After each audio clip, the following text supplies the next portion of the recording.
وبشي خيرك ويان وبشي نحريست ويان وبشي دنب دافك ويان وبشي نارك حرينت ويان ملك باورنا يا باغي الخير أقبل كي خيرك دون يو بشني وبشي خيرك سو قابل وسو جيسو وعبادة إلهي سو قابل وصلاة تراويح دا سو قابل وقرآن كآخر سكيسة سو قابل وكثرة الخير بشني وبشي خيرك أجرك بدن لقيه ليه سو جيسو بوليه ملكاسي سو قابل ويا باغي الشر أقصر كي دنبك يا فجورك يا معصية يا حمانت كل رنا يا مرول بحق شرك ودق دق يو بشني بشي إلهي العاسين يا دنبك اللي لاقنا يا ما هنا كجوك سبوليه وكقابسو وابش النبيين عليه الصلاة والسلام ويري حدير رمضان ويمادو الباب ذا جنة أيا الله فرع وفي الرواية الباب ذا الرحمة أيا الله فرع ملائك الباب ذا النار هنا والله حراب النبي قول عليه الصلاة والسلام مردة الشياطين والله حراب بن أذك وابش كلي إلهي جل وعلا قرآنك وكل شيء مقعيق شهر رمضان وابش ما ركتان اللي يدي وابش القرآن كنا وصودقي وابش كلي النبي إنه يدي يهبين كسته وابش رمضان كم يدبو النبي يقول وحو إلهي لي هاي الضوء ونارتك حريو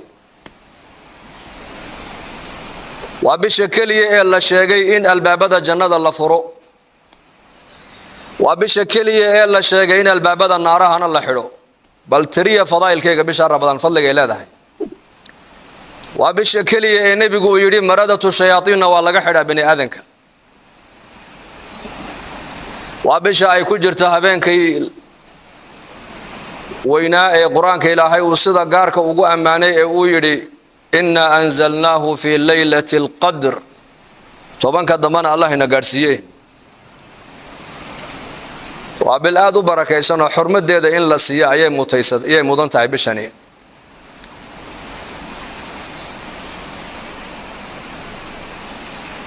الصوم جنة صومك وحو نبيك كشيء فضائل كيس كذلك إنه يهي قاشان الصوم لي وأنا أجزي به إلى حين واكلها حديث القدسي صومك أنيقا أيا إسكالي أنيقا أنا أدونك كعب المرين دونه وابشأ النبي محمد عليه الصلاة والسلام يري صائمك إنتونن أفرين وحا أوليه دعاء أقبله ومرك عداد أيسير دعيسو هذا فرك ودي أرجروبي سحلك دعاء والله أقبلاي باهد هذا إلهي وشيغو صومك وقاشان الصوم جنة نارتو قاشان كاغا نقونيا شهواتك النفط أيو قاشان كاغا نقونيا معاصد أيو قاشان كاغا نقونيا حنونada dhakhtaradu ay daweyn kari waayaan ay bishar Ramadaan ay daweysaa bal dhakhtarada ay waraysta oo dhahada bishee baad ugu shaqo yartihiin waxay ku oranayaan bishar Ramadaan baan ugu shaqo yarnahay nin doctor oo maalin ka hadlaya ayaa yiri bishii caafimaadka timiday bishii dadku ay bogsanayeen baa timiday waayo baa lagu yiri wuxuu yiri bisha cid noo timaado ma ba aragnay buu dadka bukaanku way yaraadaan وابش عافماتك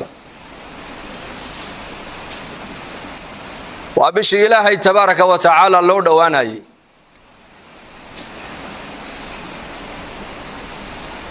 وابش دنب دافك من صام رمضان إيمانا واحتسابا غفر له ما تقدم من ذنبه بشا نك صوم ابو نبي قولي هاي مالين كستو بشا كمدا نك صوم ابو نبي قولي هاي دنبيسي هرون والله دافيا من صام رمضان بشهر رمضان نك صوما إيمانا إسقى إيمان له أو يقين له أو قرنا يا أمر كان إنه يا أمر الله حق يسكي مدي احتسابنا ومحي أجرك يا ثواب كان إلهي تبارك وتعالى كدل بايو إلهي كرجينا يا إنه إلهي كأبا المريو دنبيسي هرون والله قد دافع النبي عليه الصلاة والسلام من قام رمضان إيمانا واحتسابا غفر له ما تقدم من ذنبه لك بشهر رمضان صلاة التراويح ذا أكعب نبي قوليه عليه الصلاة والسلام سقوا إلهي كوكال صونو إيمان قبه واحتسابا أجر يا ثوابنا إلهي كدل بايو إلهي كرجين يا أجر وكسي عبادة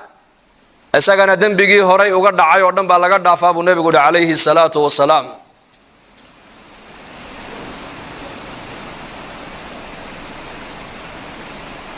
waa bisha uu nabigeenu yidhi calayhi salaatu wasalaam haddii midkiin uu afuraayo timir ha ku afuro buu nabigu yidhi. timir haddii uu timir uu waayana biyaha cad ha ku afuro buu rasuulku yidhi.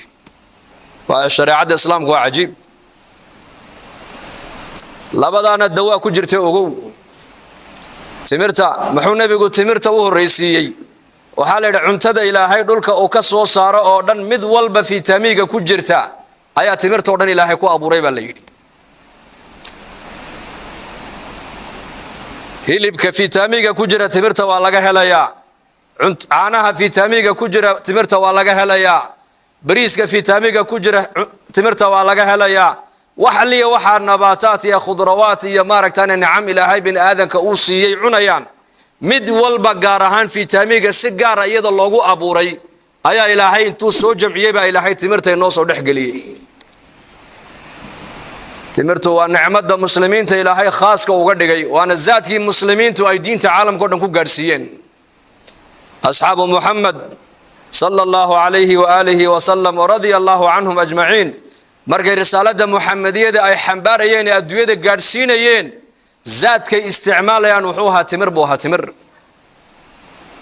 mana xumaato, taariikhdeeduna ma dhacdo.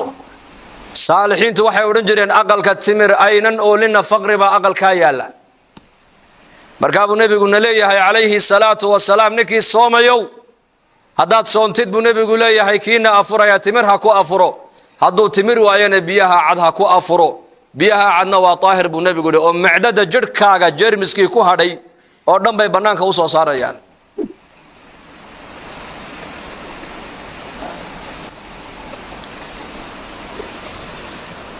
bishani waa ilaahay ayaad ugu dhowaanaysaa. qofka muuminku ilaahay buu ugu dhowaanayaa. dembi dhaaf buu ka helayaa. naarta ilaahay kaaga xoraynaya. darajaadkaaga kor loogugu qaadaya. caafimaadka ayaa kuu ziyaadaya. waa bishii qur-aanku soo degay weeyaan. nabigeena moxamed calayhi salaatu wasalaam jibriil calayhi salaam intuu u yimaado ayaa isagii jibriil bishaa rabadaan qur-aanka ay darsi jireen. qur-aanka ayay akhrin jireen qur-aanka. marka inakuna waxaa laynaga doonayaa inaan bisha maalinteedana aan wakhtigeenna aan buuxinno oon cibaadada iyo salaada iyo qur-aanka iyo dikriga iyo daacadda ilaahay iyo mudaarasat alcilmi aan ku buuxinaa laynaga rabaa. habeenkiina salaata leyl iyo munaajaad iyo salaata taraawiix inaan wakhtigeenna ku buuxinaa laynaga doonayaa. laba meeloodba shaydaankaa gala bay culimmadu yidhaahdeen. wakhtiga madhanna shaydaanka ayaa dega, aqalka madhanna shaydaanka ayaa dega.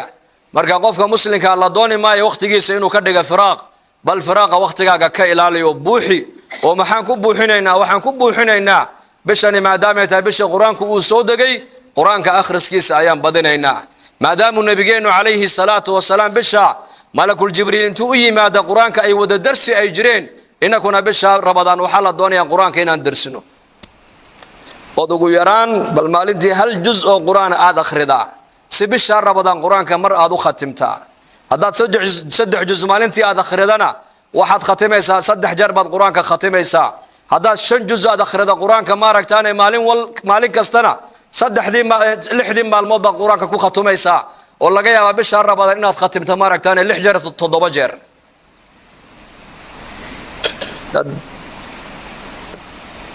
Usmaan bin Affan radiyallahu anhu ayaa odhan jiray haddii quluubtiinu daahir ay noqon lahaydna qur-aanka akhriskiisa kama daasheen buu odhan jiray. qur-aanka akhriskiisa kama daasheen. lidaalika waxa salaf saalix culimadu ay sheegaan saxaabada ma hayna dadkii ka dambeeyay xataa taabiciintii taabicu taabiciin ilaa yawmina hada dad waxaa la helayaa qur-aanka maalintii mar khatimaya. qaarkoodna 2 jeer bay maalintii qur-aanka khatimaan oo waa la helaa. imaam shaafici raximahullah ayaa laga sheegay inuu bisha rabadaan 60 jeer qur-aanka uu khatimay 60 jeer. inaguna maanta maxaan ka sheekaynaynaa? bushaaro bushaaro dadka jecel inay xifdiyaan qur'aanka kariimka ah amaba ay bartaan luqadda carabiga hadda waxaa suurtagal ku ah inaad xifdido qur'aanka kariimka ah ama aad barato luqadda carabiga adiga oo jooga gurigaaga si habsami leh oo fudud haddaba kala xidhiidh markaska almacaarif WhatsApp nambarka ku xusan halka hoose